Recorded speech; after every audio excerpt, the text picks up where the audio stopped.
Derrick, how would you assess the overall talent level that you inherited? Well, I think we have a lot of talent. We're built, from the back end forward. We have some seniors up front, that'll play a lot of ball around here. Derrick Taylor being one, has done a really nice job this spring.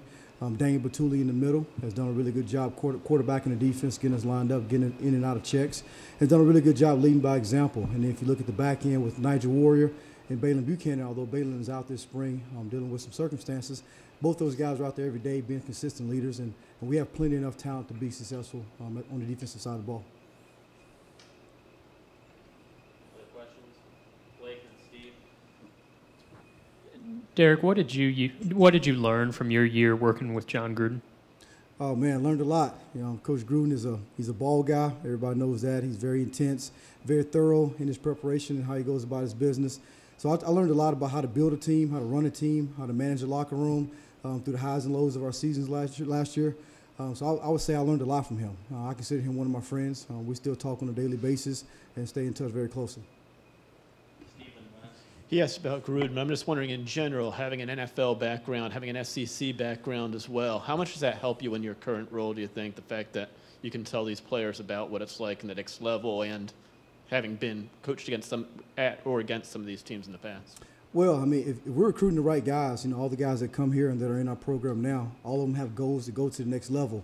So with me having the NFL experience, I think that just gives me a little bit more credibility with the guys, because all of them are always asking about how's the league, how's practice different than what we do here, how's the 16-game schedule with the preseason. So I think it gives a coach a little bit more of a credibility factor when you're dealing with guys that want to go to the NFL versus a guy that may not have had that NFL experience moving forward.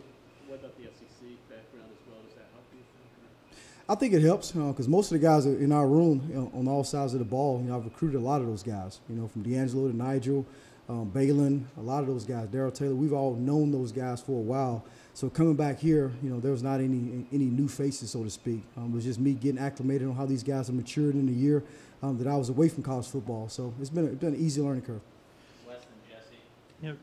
Derrick, obviously you had a good job and you probably had some opportunities other places you could have gone. What made this the right situation, and how much of your relationship with Jeremy, how important was that? Well, I think anytime you take a job, you got to create value for yourself, and you also got to take in the family factor. Being from the South, coming back to the South was very appealing for me. Working with Coach Pruitt was probably the ace in the hole for me because he kind of gave me my start as a graduate assistant at Alabama in 2010 when he's a secondary coach. So me and him have a very, very strong and unique bond. I consider him one of my biggest mentors. He's helped me along the way throughout my career. Even when we didn't work together, when he was at Georgia and Florida State, we've always talked and always bounced ideas off each other. So he's helped me tremendously, grow as a young man, as a young coach. So coming back here, working here at Tennessee at 2012, the familiarity with the campus, the fan base, it was a really easy sell for me to come back. Jesse, then Brent, and Patrick. With you being the only new addition on the defensive staff, how much have you kind of, before you guys partook in spring practice, did you kind of look at what you were inheriting as the new coordinator, and through these 13 practices, what have kind of been your fingerprints, knowing that, this is a scheme that Jeremy and Kevin and these guys all obviously have a lot of knowledge with as well? Yeah, from a personnel standpoint, I was at Alabama for 2 years, and before that I was at Kentucky for 3 years. So every year I competed against Tennessee. So I was very familiar with the personnel that these guys inherited. I talked to Coach Pruitt, Coach Rump, Coach Scherer, and Coach Rocker all throughout last season from when I was on the West Coast. So I had a very good idea of what kind of personnel we had coming in here. And I've known these coaches, for 5 to 10 years. I've known Coach Rocker for almost 20 when I was a player at Troy when he recruited me. So the familiarity with getting in here and knowing those guys, it was an easy transition for us because we all respect each other. We all know each other. We all got the right intentions with the kids' interests first and foremost. Just a follow-up, but in your 2 weeks now that you are the court, has there been any kind of fingerprints that you personally kind of put onto this defense that maybe weren't here a year ago? No, I mean, we're going to run the defense, through Coach Pruitt's vision. We all got the same philosophy, same mentality. The main thing is when we turn on our tape, we want to see guys flying around, communicating, and play clean football. And if we do that, we give ourselves a chance to be successful in the SEC. Coach, you talked about the NFL experience you had. Why did you want to come back to the college game? Was this the only college job you would have come back for because of your relationship with Coach Pruitt? What made this What made your decision to leave the NFL to come back to the college game? Well, I think the relationship with Coach Pruitt, like I mentioned earlier, was an easy no-brainer for me. But also the opportunity to coordinate a defense for the first time in the SEC and at a historic program like Tennessee, where we have unbelievable tradition. We have a great boss in Coach Former, who gives us everything that we need and resource-wise here. So to come back to be a defense coordinator and to work with Coach Pruitt, I think both of those things were very, very positive in coming back. Derrick, you got a couple of sophomore corners in Alante and Bryce had coming off, I guess, strong freshman years. What are you seeing from them this spring? Kind of where do you see their future, and how good can both those guys be? Well, I think Coach Pruitt did a really good job of developing those guys last year. Both those guys played a ton of ball as freshmen, so they're not learning on the job anymore. Now it's about fine-tuning their details, their techniques, and going out every single day and mastering those techniques. And both of those guys are ultra competitive. They both got a unique skill set. They're both very different. They play corner very different, but very effective. So we're looking forward to those guys moving forward, being a cornerstone moving forward in defense. You mentioned Darrell Taylor. He's one of your seniors. What have you seen out of him, I guess, from a leadership perspective? Well, one thing when you see Darrell, when you turn on the tape, he jumps off the tape. So we all know he's a unique talent. He's the guy that made a decision to come back for his senior year, and we all appreciate that because he's a difference maker. One thing that what you don't see on the field is guys like him grabbing, DeAndre Singleton, grabbing Jordan Allen and bringing those guys along. Even the young guys, I've seen him talking to Jalen McCullough.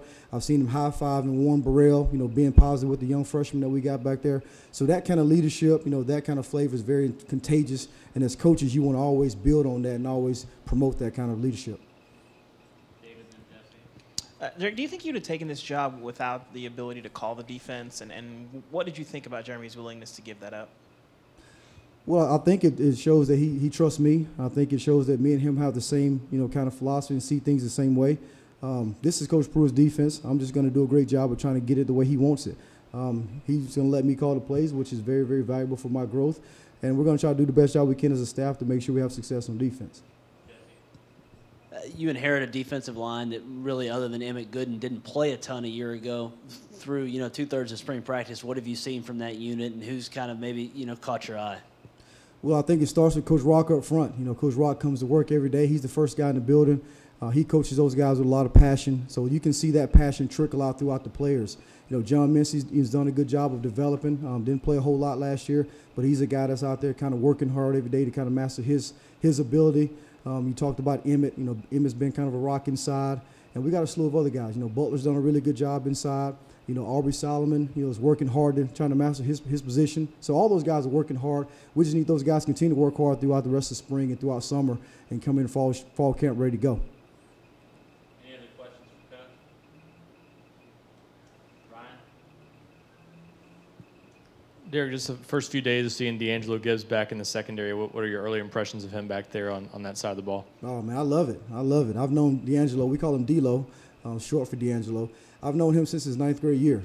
He's a very unique talent, and it's hats off to him that he can go out there in first 10 practice and learn our offense, which is very complex from Coach Chaney, and then come over there for the last 5 and then flip over to play a complex defense. So it's been very, very, a breath of fresh air, so to speak, for the defensive guys, especially the secondary, that he can kind of get in there and fill in right now and not miss a bump as far as learning curve. But he's ultra competitive, got great ball skills. He's got a unique skill set because he's a bigger man. So we're very thrilled to have him over there, and I'm sure Coach Pruitt will figure out where he's going to kind of land in the fall, throughout the summer, and then we're going to make the best decision for the team and for him.